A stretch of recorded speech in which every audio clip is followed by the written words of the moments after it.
Welcome back to Arrakis Central. Please remember to like and subscribe if you enjoyed this content. So, we're almost about 24 hours away from the launch of Dune Awakening, which will be live streamed on here on my channel at 9 a.m. Central Time, US time. Now, that being said, Funcom dropped a wild nugget on us yesterday, stating that yes, at launch, we will have private servers, which you can be rented. So going through their news release of this, they talk about their private servers, which they just announced.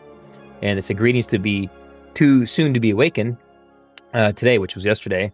It's about 72 hours before the floodgates open. We can finally share with you that rentable private servers will be available from Head Start launch on June 5th. So this is pretty interesting, pretty cool stuff for people that want to have their whole guild on a private server.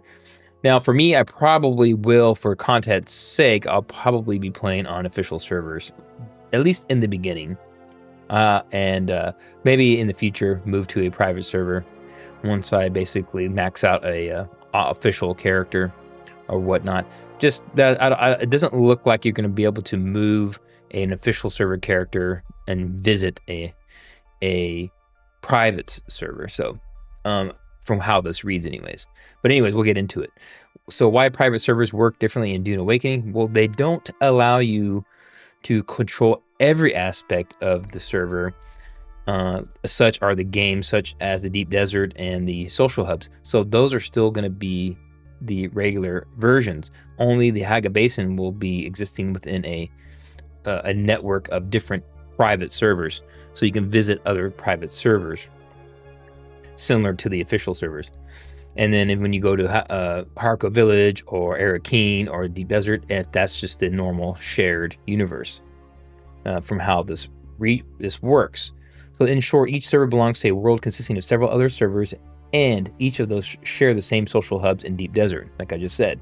This allows us to retain the neighborhood-like feel to the Haga Basin and provide persistent free-form building and other server-demanding mechanics you typically see in survival games. We combine this with the large-scale multiplayer mechanics you would expect to find in MMOs, where hundreds of players meet each other in social hubs in the Deep Desert. Okay, so exactly what I just said.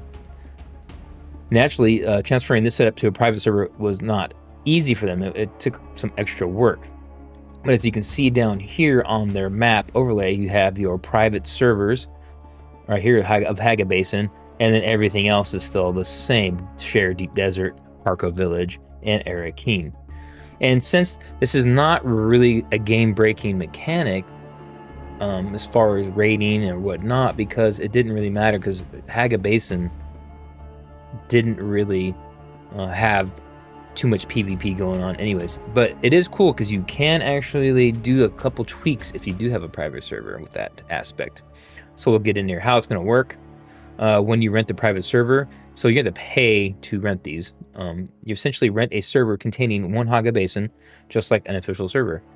And you have the full Haga Basin map, and you can do everything you would do on the official map. Okay, so your private server will belong to a world consisting of other private servers. I just talked about that. That means you will still be able to take full advantage of Dune. Okay, we just said that too. So the settings, this is the interesting part. So what settings will be available for your private server? Because your private server will belong to a world other than a world of other private servers, you will be meeting and playing with other people in social hubs in Deep Desert. You won't be able to control every aspect of those. Okay, so which settings can you change, with the vendor you rent from? So your security zones, you can disable security zones entirely, making all parts of Haga Basin PvP enable. That's kind of fun. Or you can choose to have pockets of PvP like the official servers. Taxation, you can disable taxation on your server totally. Sandstorms, you can disable sandstorms totally if you want to. The only thing on here that sounds kind of cool is making it PvP around the entire place. So theoretically, you could have if you really, for the hardcore PvP players, you could have a full PvP server that people could join. So that would be interesting. Please note that private servers do not have an admin control panel nor character transfers presently. Okay, we will evaluate this function. Okay, so they might look into able to transfer characters. I got it.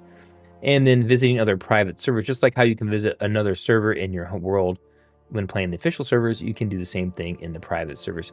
So the way I read this is that I won't be able to transfer or visit players in their private server if I'm in an official server. So that could be for people that have guilds that they want to have a side private server. Yeah, they might be able to meet up in the deep desert and all that, but they won't be able to visit each other in their Haga basins.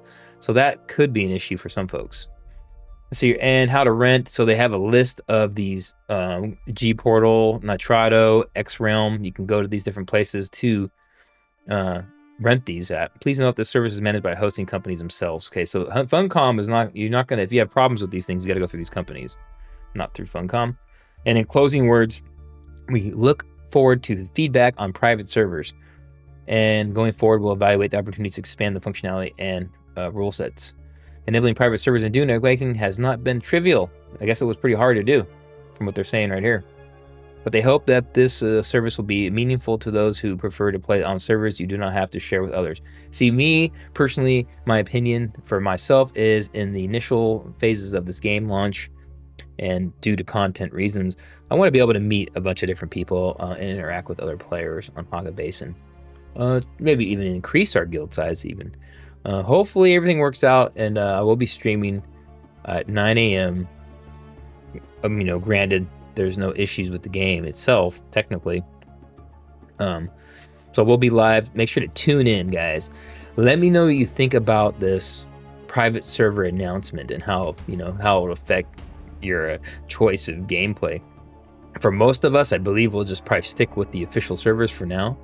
And then some real dedicated hardcore gamers, they're probably going to want to do a private server just to kind of have their own version, which it is tempting to have your own version of Haga Basin for your guild.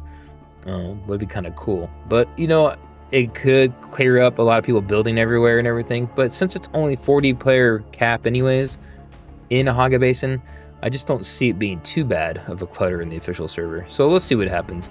Anyways, let me know what you think in the comments below. Are you excited about private servers? Heck, we were 24 hours from this game coming out. So yeah, I'm going to be basically, antsy and not, concentrating all day tomorrow waiting for this thing. So I might have a hard time sleeping even I'm so excited about this game. But anyways, I will see you guys next time and talk to you later.